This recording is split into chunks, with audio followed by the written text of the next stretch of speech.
Welcome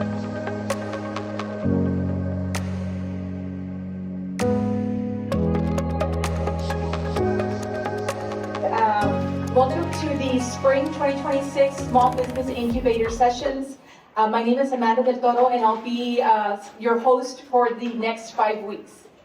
So the Small Business Incubator, for those of you that are not familiar with the Small Business Incubator, is a 5-week program. And in this 5 weeks, we're going to have 10 sessions.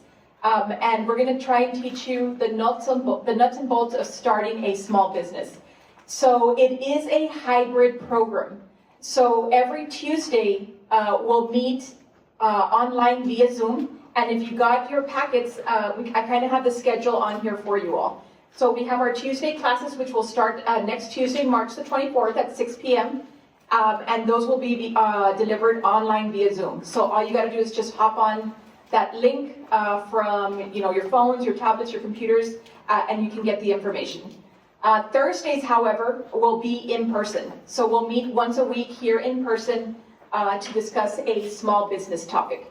Okay, so the schedules for Thursdays. So today we're gonna get into the Entrepreneurship 101, and we're gonna talk about structures and business plans.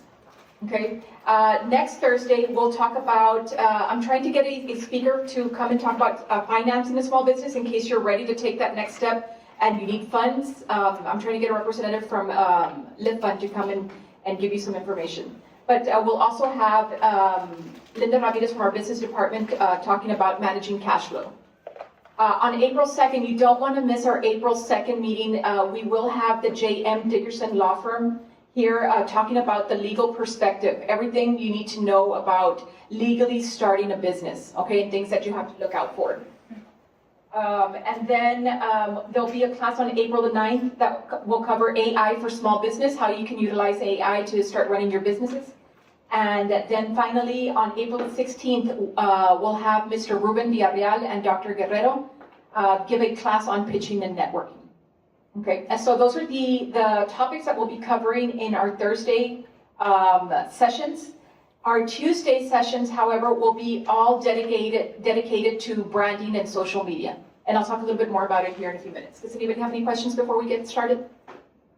All right. So,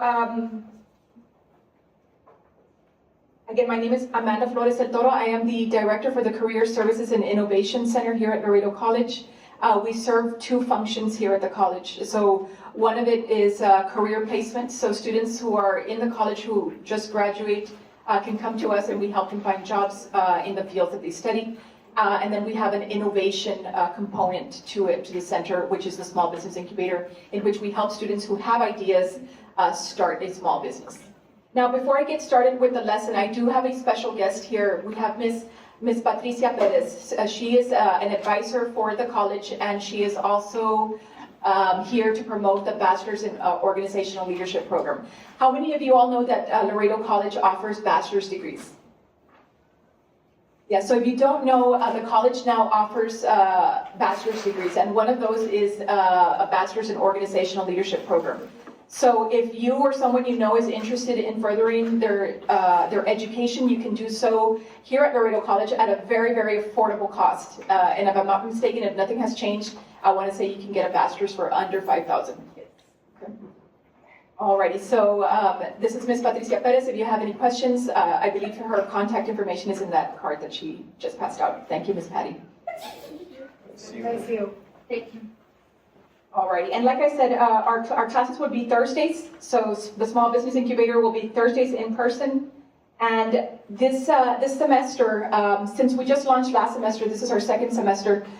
This semester, I have brought on a guest lecturer, and her name is Stacy Scarsella. I had a pleasure of meeting her at a conference that I went to over the summer. And Stacy is and I'm just going to read her bio because I don't want to miss anything. But she's a creative entrepreneur, brand builder with 20 years of experience in advertising and production, helping ideas grow into award-winning, revenue-driven businesses from New York to London to Los Angeles. She's produced campaigns that have driven brands to greatness. She's a former corporate executive. She traded the boardroom for the producer's chair and created Plaid Pony Productions in 2015.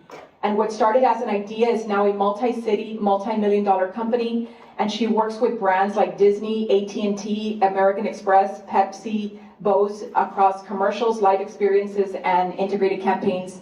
And she will actually be your guest lecturer every Tuesday this semester. Okay, so I highly encourage you to take advantage of this opportunity. She was not cheap. So we were able to secure her. Please utilize the information and the knowledge that she brings to help further your businesses or your business ideas. Okay, because she is a wealth of knowledge and she can help you all with the marketing aspect. So some of the topics that she'll be covering in the Tuesday sessions, and they're online because she's based out of Austin, Texas. So some of the topics that she'll be teaching you all are branding and positioning. That'll be the first session, which will be March the 24th. She'll be going over market fit, which is the 31st. She'll cover visual identity and copyrights, marketing with AI and social media strategies, and then she'll help you, by the end of this incubator, if you stick to it, she'll help you develop your own campaign for your own business. Okay, so that's just an introduction of how things are going to play out. Does anybody have any questions on the format of the Small Business Incubator? Everybody understands that Tuesdays is online, when Thursdays is in person. And same time both days, 6 p.m. to 7 p.m.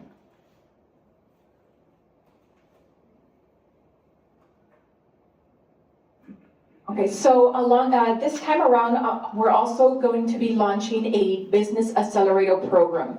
So this semester, I'm going to be working with 4 to 5 students who are really interested in starting the business. So if you are interested and you already have your mind set, you already know what you want to do, you probably have a couple of funds saved up to kind of pursue this, and you want to work one-on-one and have the time to dedicate it, or are willing to make the time to dedicate to it, I will be selecting 4 to 5 students this semester to kind of grow it out. So the hopes is that by the end of this program, April 30th, you have a fully launched business that you can continue to grow and scale after you leave here. Okay, that'll be, the Business Accelerator will take place Thursdays, since it's our in-person class, and I'll be working with students from 4 to 6 before our live session. Okay, so if you're interested, I'm going to go ahead and pass a sign-up sheet right after our session here today. Okay. Now, another component of the Small Business Incubator is a venture competition that we have coined Palomino Pitch Fest. Palomino Pitch Fest is kind of think of like Shark Tank, right? So it's a competition in which you pitch your ideas to a panel of judges, and you can walk away with up to $1,000 in seed funding to actually launch it if you don't have money to start it. So the upside of this is that the panel of judges is not going to ask for a stake in your company. Like, you win the money with no strings attached. Like, you walk away with free money to actually launch it.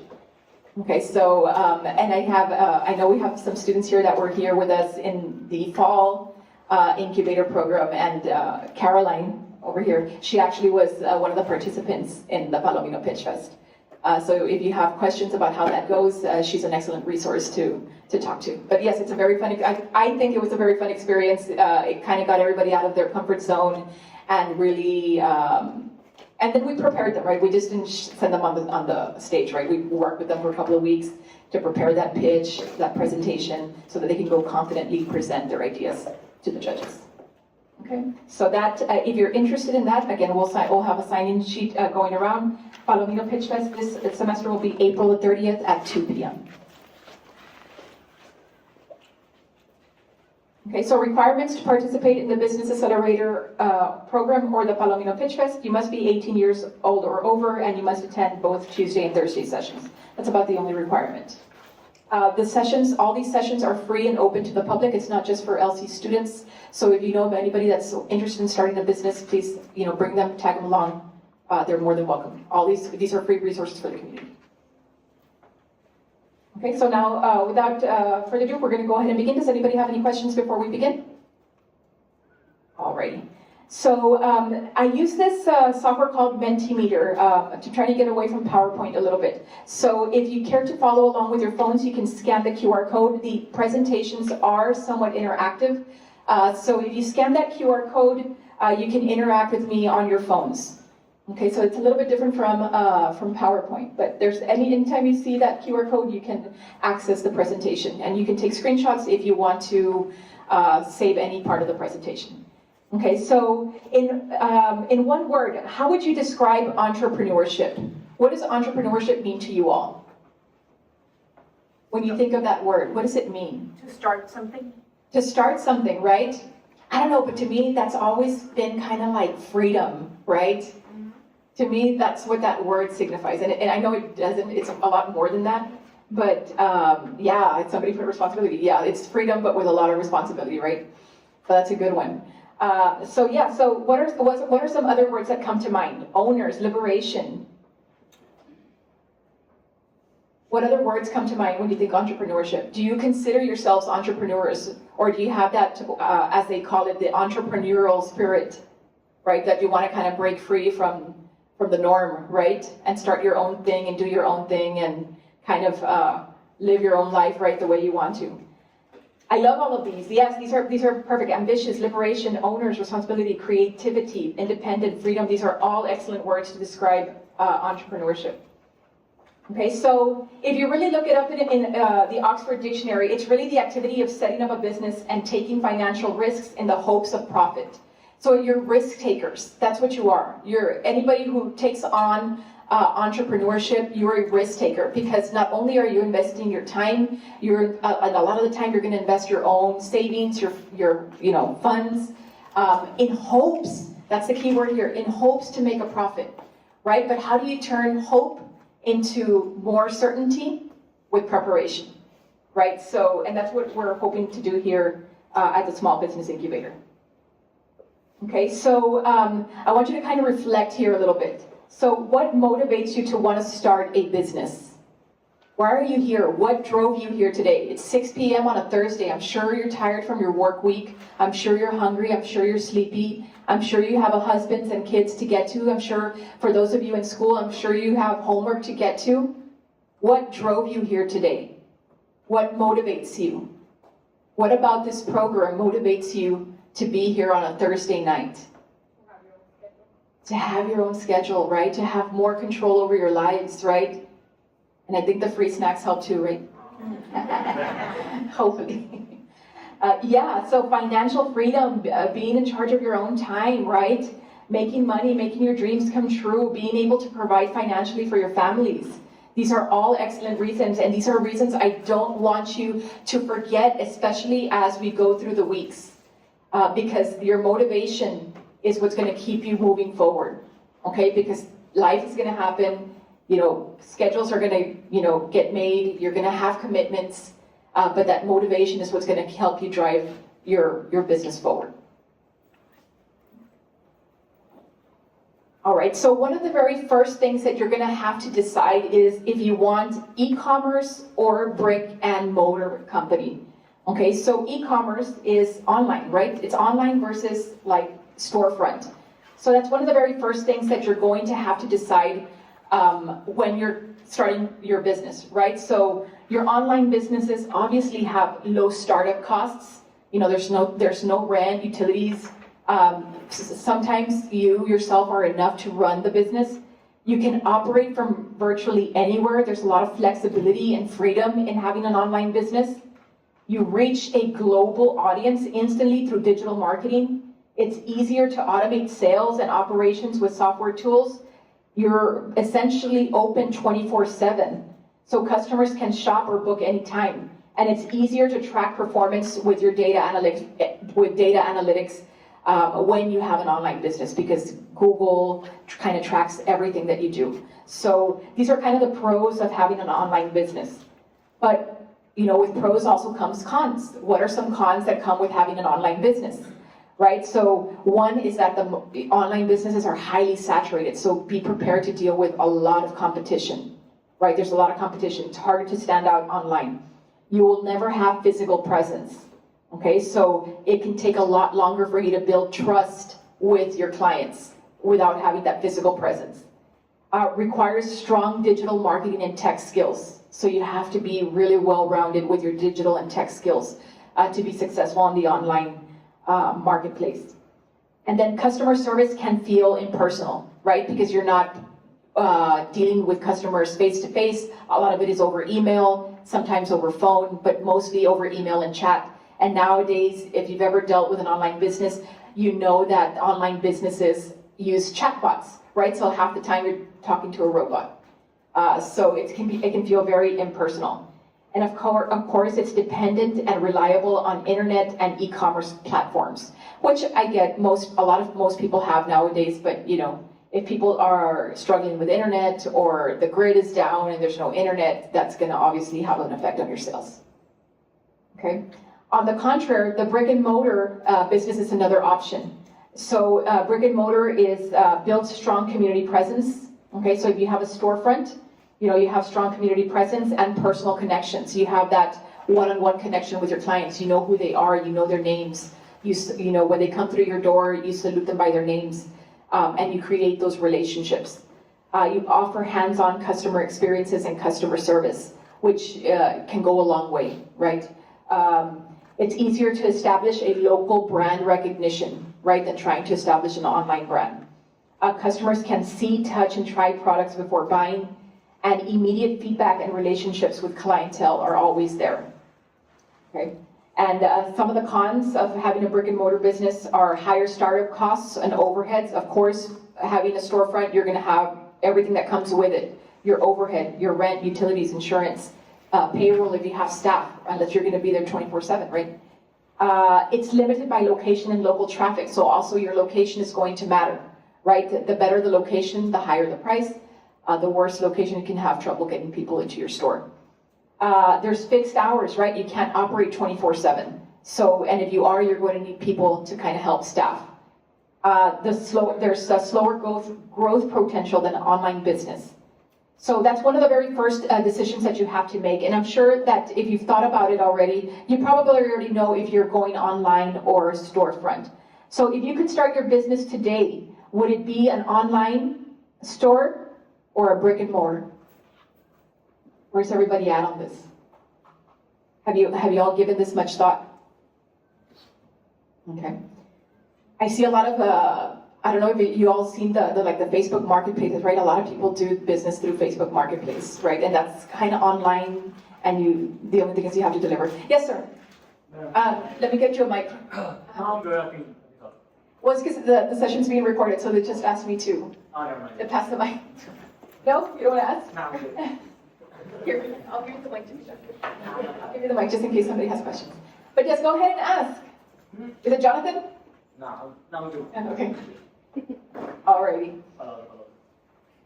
Awesome. Okay, so yeah, it's kind of like 8 people have said online and 6 brick and mortar. Very good. Okay, so now we're going to move into business structures. Okay, how many of you have heard of business structures before, and have you given it much thought? What type of structure is your business going to have? Because this is very, very important. This is a very, very important decision that you have to make. One of the things you have to decide is which structure works best for my business. Okay, and I'm sure you've heard of these, but maybe not know to the extent what each of them entails. Okay, so one of the first things you have to decide is, am I going to be a sole proprietor? Am I going to be in a partnership? Am I going to be an LLC, a corporation, or a nonprofit organization? And those are about the basic structures that we see day in and day out. How many of you have heard of these different type of structures before? Yes? And do you all know what they offer you? Okay. So I'm going to get into it a little bit of the legal perspective, and not to get into Mr. Dickerson's presentation that'll be in 2 weeks. But this is kind of like a legal decision that you have to make, because the way you set it up will determine the level of protection that you get. So a sole proprietor, anybody can be a sole proprietor. Okay, if you want to start a business today, and let's say you sell cupcakes, and you want to go set up your cupcake business, and you want to call it Cookies for Cupcakes. You can do that by going to the county clerk's, filing a form, paying $25, and you have your business. Okay, and you're going to operate with your social security number. Okay, so all the money that comes in is taxed to you personally, not the business. Okay, so, and that's like the easiest form to set up. Okay, now a partnership, as the name entails, requires 2 or more. Okay, now the issue with sole proprietors and partnerships, let me tell you. So the sole proprietors and partnerships, while they're easy to set up, they come with a lot of liability. So let's say Cookies for Cupcakes or Cookie Cupcakes didn't wash their hands and they had E. coli on their hands. And they made a batch, and now the people who ate the cupcakes are infected and they have food poisoning. Okay, and everybody who got food poisoning is saying, well, the only thing I've eaten today is Cookies Cupcakes. So now everybody's in the hospital, they're throwing up, they're feeling sick. Now they can sue Cookies Cupcakes, and guess what? They're going to sue the owner directly. So that means they can come after the owner directly. So if Ms. Mireles was the owner, they can say, Ms. Mireles, we're going to come after your house, your cars, you know, whatever assets that you may have under your name. Okay? So that's the only thing. Very easy to set up, but very, very risky because you have very little legal protection. Now, on the other hand, the partnership. Okay, if you're in a partnership, again, very easy to set up, but let's say, and I'm going to say Caroline and Anaí, because I know you too. So let's say Caroline and Anaí decide to start a business, right? And they start, let's say, I'm going to use Caroline's business, the gift baskets, right? And let's say they start their partnership, and they do gift baskets. And let's say something happens in one of the deliveries, they go in and hand a delivery of a basket, and there's an accident that happens. And God forbid, somebody passes away. Do you think when the lawsuits come in, they're going to go 50-50? They're going to say, I'm going to take 50 away from Caroline and 50% from Anaí. No, you better believe that they're going to go to lawyers to see what assets everybody has under their name. And if Caroline has the bulk of the assets, and let's just say Caroline has a house in Tahiti, she has rental properties, she has a boat, she has a Mercedes-Benz, and Anaí only has her one residence here, who do you think they're going to go after more? Caroline. They'll go after her because she has a lot of assets under her name that they can repossess. So even though it's a partnership and you go in it 50-50, the liability isn't always 50-50. Especially when there's a lawsuit involved. And that's why, even though these are very easy to set up, it's not always the best protection-wise. That makes sense? Okay. Now, the LLC, on the other hand, how many of you have heard of the limited liability company? Okay, so the limited liability company, this one does have it's a little bit more expensive to set up. It's going to cost you around $300, maybe $350 to set up, and you're going to file this with the Secretary of State. Now, this one gives you protection, okay? So this one says, let's say Ms. Mireles wants to start her business, she can say, I'm going to start it, but it's going to be somewhat independent from me, and even though I'm going to be the registered agent, I'm going to have my LLC, and if something happens and there's a lawsuit, they can only take what the LLC owns. They can't come after me personally. Okay, so if I have my home, my cars, you know, my land, whatever assets that you have, those are protected with an LLC. They can only take whatever the LLC owns. So if the LLC only has, you know, a truck for deliveries, that's all really they can take. Okay, does that make sense? Okay.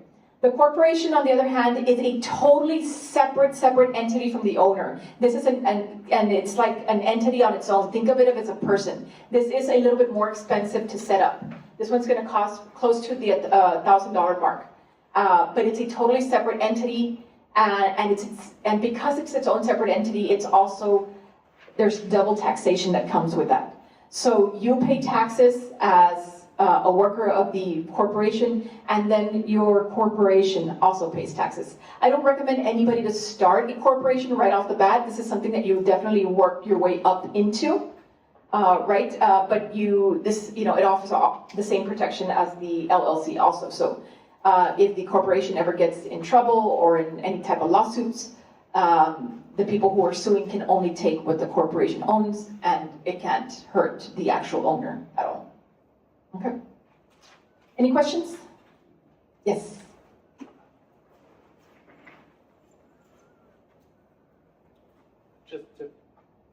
Good. Just to be clear, is that the same as S Corp? No, S Corp, yes. So S Corp allows for pass-through taxation. And we'll go over that here in a minute. But yes, there's an option to do an LLC with an S Corp election. Yes. And those are some tax benefits.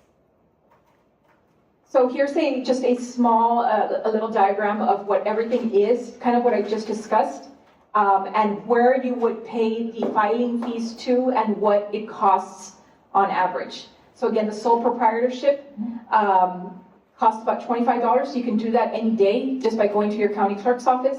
Again, it's very easy to set up. You have full control over decisions. Very simple tax filings. It's like you would file a regular tax return like you usually do, but there's unlimited personal liability, and that's what you want to kind of stay away from. Partnerships, again, up to $25. You can do that at county clerks. You have to share the profits. Even though on this one it says that each partner shares personal liability, don't be fooled.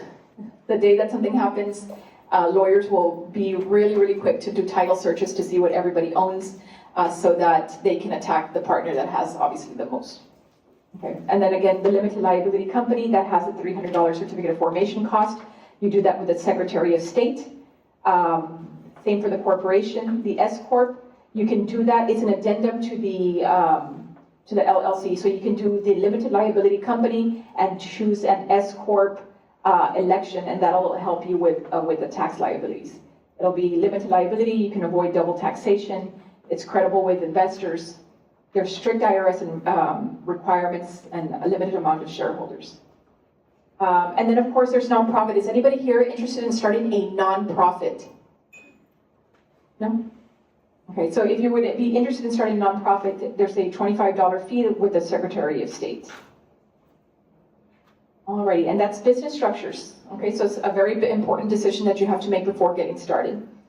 Okay, now the last portion of today's session is building a business plan. How many of you have sat down to actually put your ideas in paper?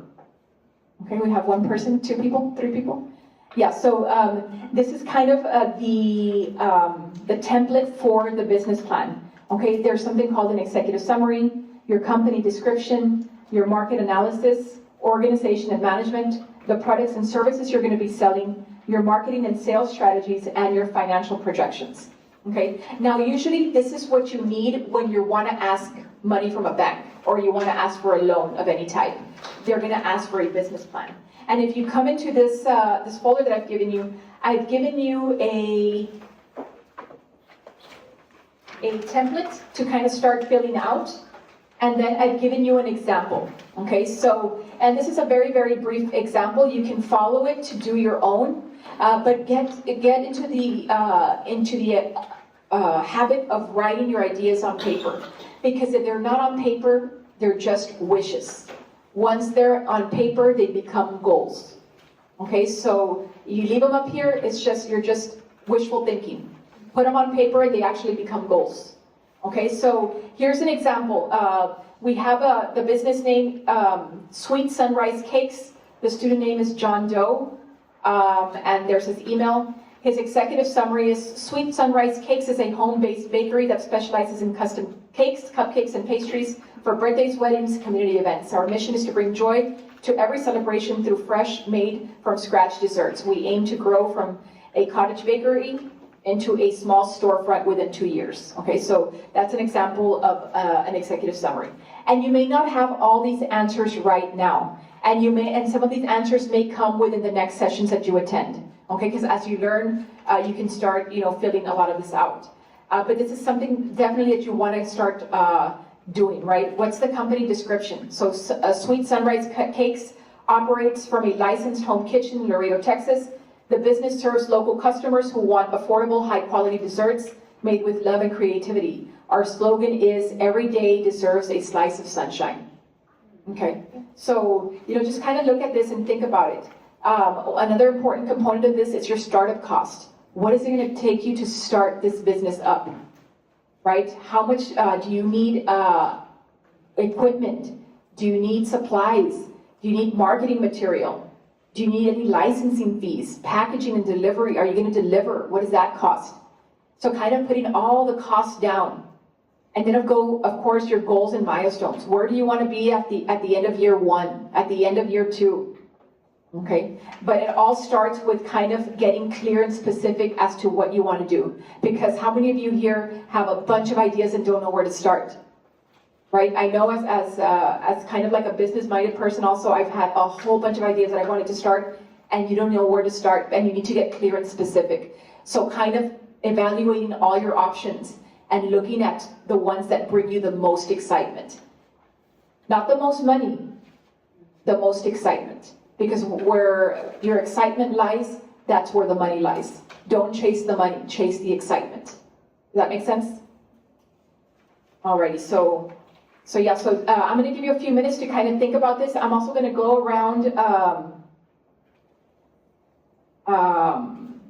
to see if anybody's interested in participating in our Pitch Fest or in the Business Accelerator. Okay? Does anybody have any questions? That's going to be it for today's lesson. Do you all have any questions? Was it informative? Did you learn something new today? Yes? I'm glad. Awesome. Okay. If you all don't have any questions, Nate, did you have a question? Yes. Yeah. Ryan, do you have the microphone?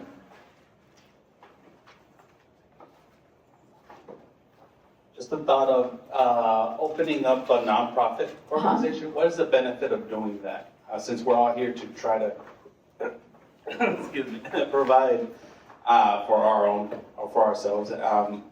If it's nonprofit, how do we do that? So a nonprofit is more for like social causes. So if you have a social cause that's very near and dear to your heart that you want to see kind of come to fruition, you're able to start a nonprofit and apply for things like third-party funding and grants and kind of pay yourself to kind of run that nonprofit. So, but it's usually through third-party funding. You can get that through city, the county, and then you can also apply for grants, and you pay yourself through the grant as an employee. And then, of course, if you need more employees, you can hire more employees. You can buy, like if you're going to run a business, but it's usually through grants. Yes, sometimes there may be, you could use your own personal funds, but usually if it's a social cause that's needed in the community, usually you can apply for grants. And as long as the grants keep getting renewed, you can keep operating. Okay. They do come with very strict requirements, so whatever you put on your grant proposals, you do have to make sure that you follow to a T and that you're abiding by everything you said you were going to do. But yes, usually nonprofits can be for social causes, like you have your Sacred Heart Children's Home that, takes care of children who are orphans, right? You have Casa Misericordia who takes care of battered women, right, in a shelter. So, there are causes like that. Okay. Any other questions? That was a good question. Anybody else have any other questions? Can I add something about Yes. insurance? Yes, of course. Anna wants to add in something about insurance. Yes.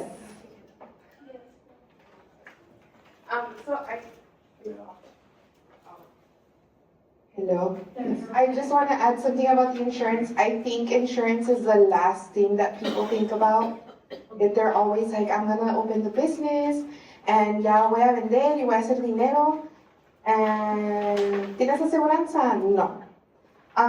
So it's super important that even if it's the cupcakes for cookies or no más estás vendiendo whatever, you could think, ay, pues I'm just selling cupcakes, who cares? No, like the insurance should be one of the first things that you guys get. Just because from personal experience, I have seen people getting their wages garnished and losing their homes, losing their cars because they were selling pastelitos and they got sick. So, I just wanted to add that to make sure you always think about, yeah, I'm gonna register, I'm gonna do the LLC, I'm gonna do this. Okay, now go get your insurance. Because you guys, it's super important. It is, and I'm glad that you brought that up because that should be part of everybody's startup cost. So, and if you need a quote, Anaí Rocha is in insurance. So yes, and she's absolutely right. Insurance is sometimes one of those things that is far from our mind or maybe not in the budget, right? But it has to be. It has to be. So whenever you're thinking about your startup costs, definitely put your insurance in there. Okay. And it's usually called, what is it called? Like limited liability or? There's different kinds, but the main one would be your general liability. The general liability Yeah, and it insurance. just depends what you're gonna do. Like if, pues I'm gonna deliver, okay, pues you need your general liability, you need your commercial auto, or you need your umbrella. It just depends, like what you do. Alrighty, yes, thank you for that. So that concludes today's sessions. I'm going to be walking around. Take some time, if you want, you can take some time to fill this out. I'll be walking around answering questions and signing up people for the Pitch Fest and for the Business Accelerator. Alrighty, so thank you for your time here today. And if there's not any questions, you can hang out, you can hang around, we can talk. Or if not, we'll see you Tuesdays on Zoom. The schedule is on your manila, or not manila folders, but your yellow folders. And the Zoom link is there. It's also in the calendar invite that I sent earlier this week. You can click the link, or you can just type this link into your browser and you should access the class. You should be able to access the class. Thank you so much for joining us. Yes, ma'am. Or can we take it? You can take this, yeah, you can take this. I'll be here, I'll be hanging out just in case people have questions and to see if anybody wants to sign up for the Pitch Fest. But if not, that's going to be it for tonight's session. Thank you so much for joining us. Thank you.